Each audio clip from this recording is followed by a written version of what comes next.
Hi, today I'm going to show you how you can remove this Toyota Auris 2011 door handle. So we're gonna have to open the door. So we're gonna need a small screwdriver in minus, or you can use this removing tool. We have to identify this plastic cover. We have to remove it just like that.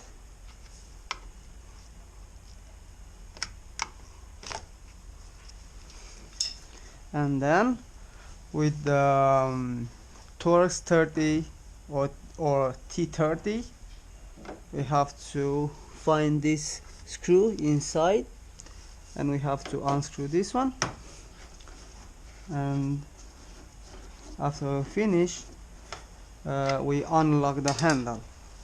After that we have to take this cover from here. You can put a screwdriver like that there. We have to unscrew a bit more.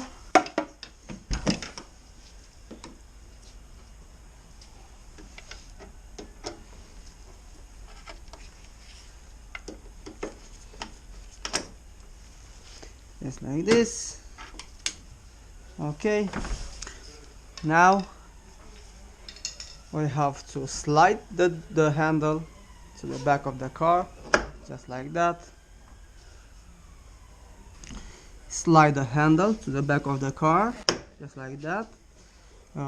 Start removing from in the front of the door, just like this, and then slide a bit more and you unlock the handle.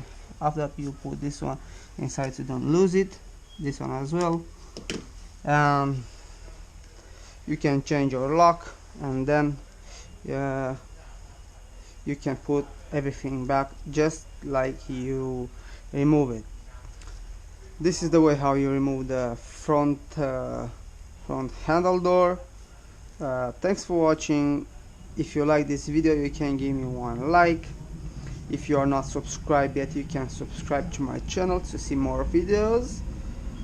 Thanks for watching, and see you in the next one.